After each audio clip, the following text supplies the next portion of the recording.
اور ہم اور آپ یہ سمجھیں کہ نکاح کا مطلب کیا ہے، نکاح کو نکاح کیوں کہا جاتا ہے؟ نکاح کا معنی ہے ضم، ضم کا مطلب ہوتا ہے ملنا۔ اب یہ ملنا چاہے دو رشتہ داروں کا آپس میں ملنا ہو جو ابھی تک انجان تھے، جیسے کہ مثال کے طور پر جو کل شادی ہونے والی ہے، ابھی جناب اکرم صاحب اگرچہ ابھی ان کو نہیں جانتے تھے، مگر بیٹے کا رشتہ لگا دینے کی وجہ سے ان سے اور ان سے دونوں کے درمیان وہ تعلقات اور رشتہ داری اس قدر بنی کہ دونوں حضرات آپس میں مل گئے۔ اور وجہ کیا ہے؟ نکاح ہے وجہ۔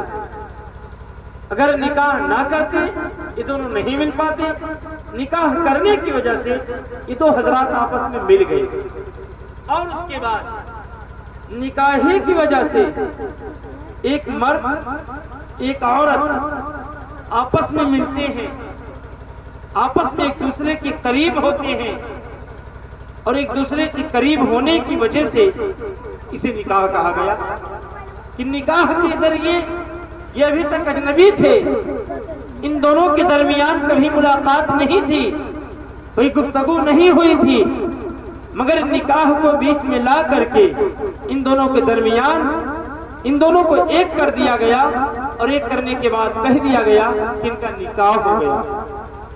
نکاح کا یہی معنی ہے مل جانا۔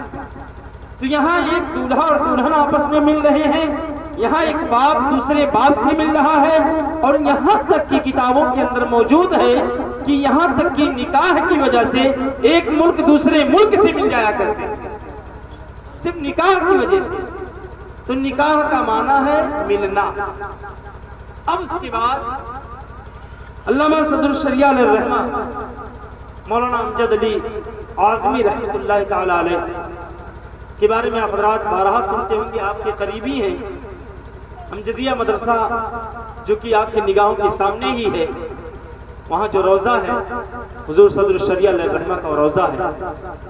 آپ فرماتے ہیں کہ نکاح کہا جاتا ہے ایجاب اور قبول۔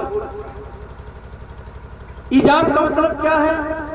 ایجاب کا مطلب یہ ہے کہ لڑکا یعنی دولہا اپنے آپ کو کہہ دے کہ میں نے اپنے آپ کو تیرے عقد میں دیا، یا لڑکی یہ چیز کہہ دے میں نے اپنے آپ کو تیرے عقد میں دیا، تیرے حوالے کیا، اور دوسرے جانب سے یہ آواز آ جائے کہ میں نے تمہیں قبول کیا، یہی نکاح ہے۔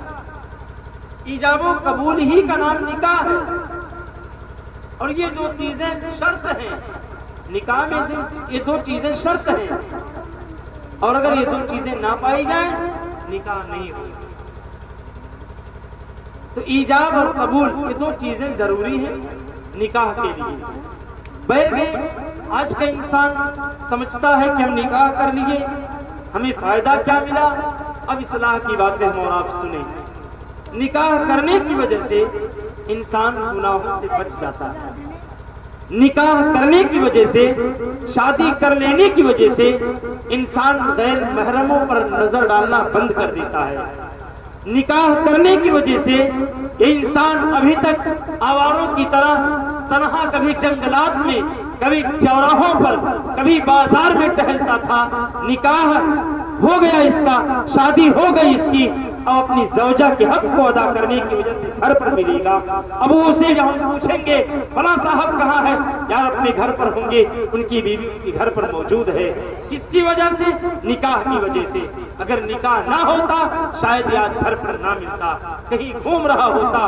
تو ہم اور آپ ذرا دیکھیں ایک نکاح کی وجہ سے کتنا فائدہ ہو رہا ہے۔ اور اس کے بعد نکاح کی وجہ سے انسان ماں باپ کے قریب بھی ہو جاتا ہے۔ کیسے قریب ہوتا ہے؟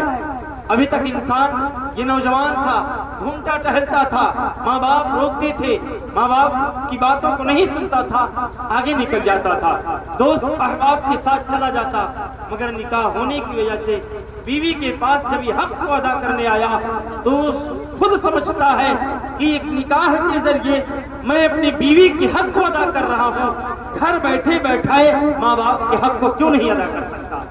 تو ماں باپ سے بھی قریب ہوا۔